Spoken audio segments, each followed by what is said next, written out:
Assalamualaikum warahmatullahi wabarakatuh. Selamat pagi teman-teman semua. Selamat pagi eh, LKRI. Selamat pagi ya seluruh grup-grup eh, grup-grup WA. Jumpa kembali dengan saya di channel Pejuang Asam Lambung Asli. Channel edukasi motivasi untuk sembuh dari sakit gangguan asam lambung, GERD, anxiety, psikosomatis. Mudah-mudahan dengan termotivasinya teman-teman mendapatkan edukasi dari channel, dari konten-konten pembahasan seputaran sakit gangguan asam lambung, GERD, anxiety, psikosomatis. Bagi yang sekarang ini masih parah-parahnya, mudah-mudahan segera bisa bangkit secara perlahan. Yang sudah baik, yang sudah sensasinya tidak banyak, mudah-mudahan menuju sembuh total ya. Baik teman-teman, sebelum saya sampaikan edukasi melalui video untuk yang sekian kalinya ini, perlu saya sampaikan sedikit ya teman-teman, karena hampir setiap hari saya selalu mendapatkan edukasi, namun ini mohon maaf di luar konteks, tetapi ini penting juga untuk seluruh warga negara ataupun rakyat Indonesia. Ini berkaitan dengan wawasan kebangsaan. Mohon maaf, benar-benar saya mohon maaf sekali sebelum saya sampaikan mengenai salah satu sensasi tentang sakit gangguan asam lambung, GERD, anxiety, psikosomatis, mengenai seringnya kita ini sariawan, baik itu di tenggorokan, di bibir, di lidah.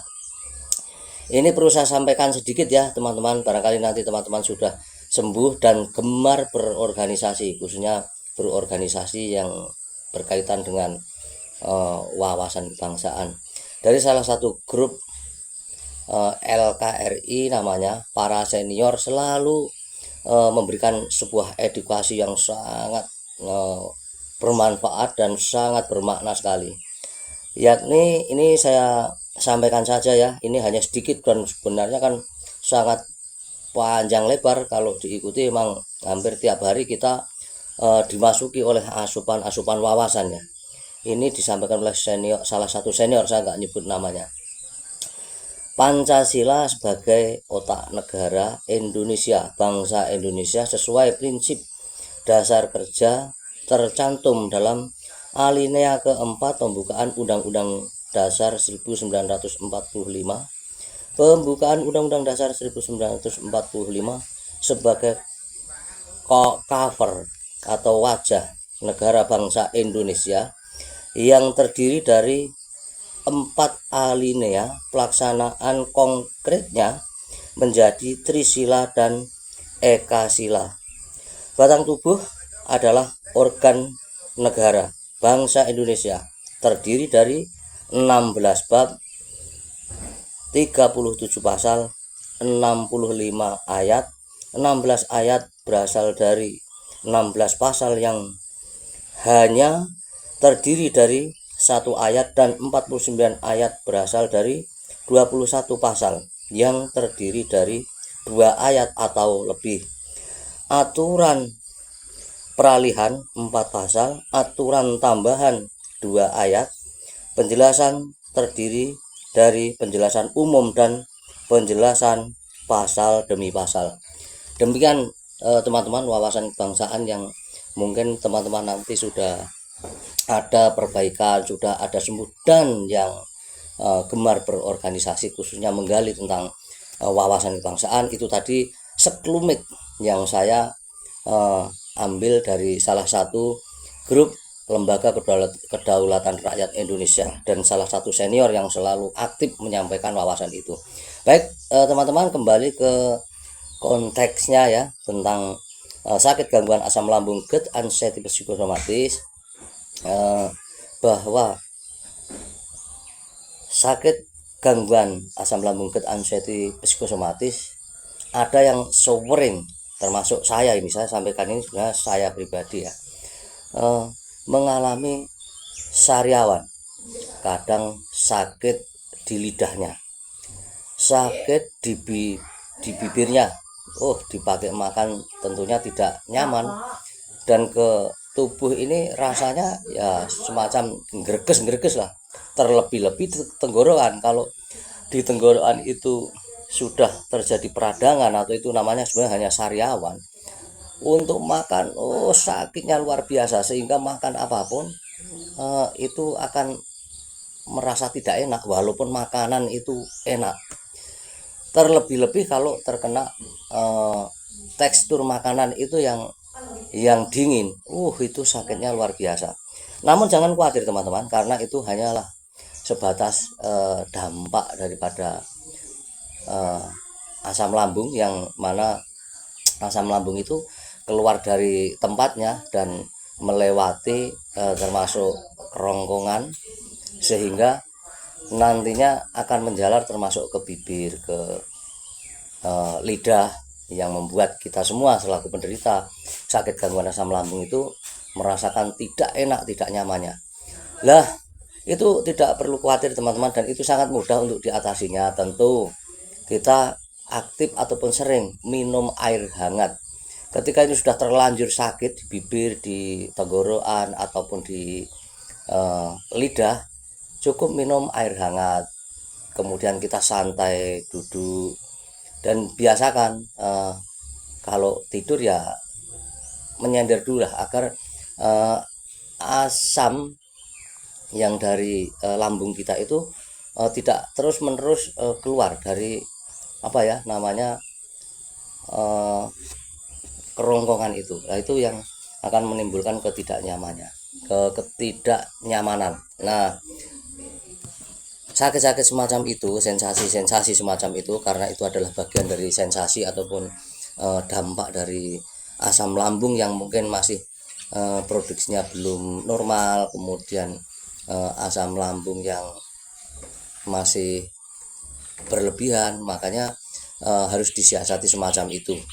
Kalaupun di antara teman-teman mau memakai obat sariawan, ya boleh-boleh saja.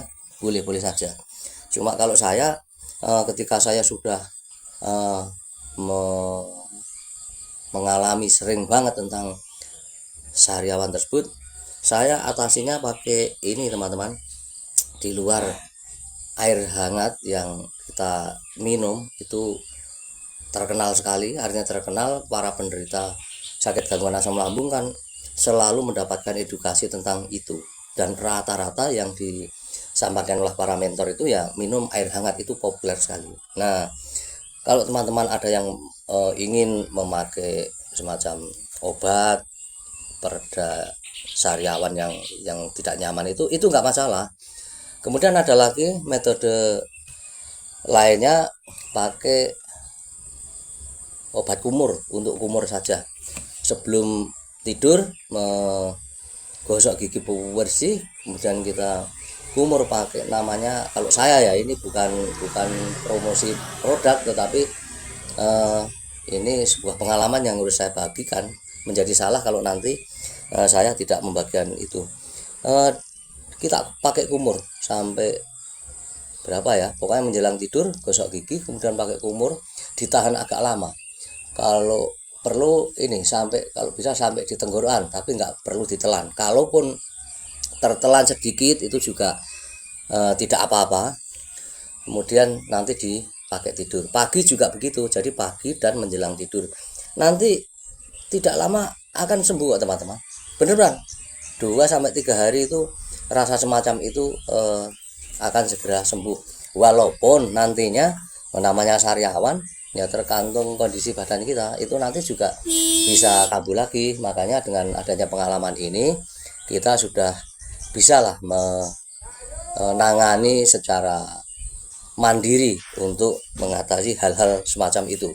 Karena saya sampaikan sekali lagi bahwa sariawan yang kadang itu di bibir kita itu luka, di tenggorokan kita itu terjadi semacam radang, bintik-bintik merah, itu kalau ke dokter biasanya ini peradangan. Kemudian di lidah, kadang di pangkal lidah, kadang di apa ya, di atas lidah. Itu kan kalau tersentuh makanan gitu kan rasanya sakit, cekrik gitu ya. Dan itu sangat tidak nyaman. Kalau sakit beneran ya sih tidak, tapi bener-bener itu tidak nyaman, terutama kalau kita pas lagi makan. Nah, makanya kadang mau makan itu males karena teringat, oh ini nanti kalau terkena sentuhan makanan-makanan itu jelas kita akan merasakan tidak nyamannya ketika kita terjadi sariawan itu.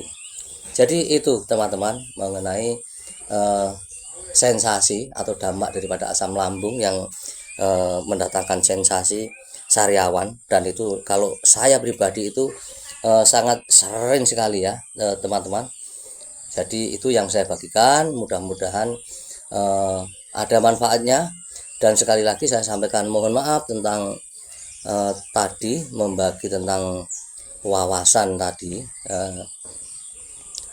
sejarah kebangsaan yang disampaikan oleh saudara-saudara saya, teman-teman saya, senior-senior di Lembaga Kedaulatan Rakyat Indonesia. Mudah-mudahan teman-teman yang gemar berorganisasi bisa itu dijadikan satu pengalaman atau semacam wawasan pula, sehingga nantinya setelah sembuh total bisa kembali lagi kita hidup secara normal. Yang gemar organisasi yaitu berkecimpung lagi, salah satunya itu kemudian kembali ke konteksnya, bahwa saya perlu disclaimer dulu ya teman-teman, bahwa saya bukanlah seorang dokter, bukanlah seorang ahli medis, bukan seorang ahli hipnoterapi, bukanlah seorang paranormal, atau bukan seorang dukun. Saya hanyalah salah satu mantan penderita yang masih sering kadang kedatangan sensasi, mantan penderita sakit gangguan asam lambung GERD anxiety psikosomatis yang cukup lama, bertahun-tahun. Juga saya ya kebetulan orang yang suka berorganisasi. Sebenarnya ini tidak pantas di luar konteksnya ya. Di itu teman-teman, doa saya selalu menyertai teman-teman. Mudah-mudahan teman-teman segera bisa bangkit, yang parah, yang masih rebahan segera bisa bangun, bisa duduk, berlatih berjalan pelan-pelan. Kemudian yang sudah bisa berjalan kemana-mana terus dilatih. Jangan lupa menerapkan 3P-nya, itu benar-benar jangan sampai lengah ya, karena metode itu adalah metode, menurut saya ya, metode terbaik menentukan cepat dan lambatnya kesembuhan kita dari jeratan sakit gangguan asam lambung GERD anxiety psikosomatis. Kiranya sementara itu dulu teman-teman. Sekali lagi saya selalu mendoakan mudah-mudahan teman-teman segera sembuh, sehat, kembali ke suasana yang dulu, di mana teman-teman telah melupakan kebahagiaan, telah melupakan kebersamaan dengan baik itu keluarga, baik itu dengan orang tua. Nah, harapan saya itu segera kita jemput kembali suasana masa-masa bahagia seperti yang dulu itu. Itu kurang lebihnya saya mohon maaf, saya akhiri. Terima kasih. Wassalamualaikum warahmatullahi wabarakatuh. Selamat pagi ya untuk semuanya.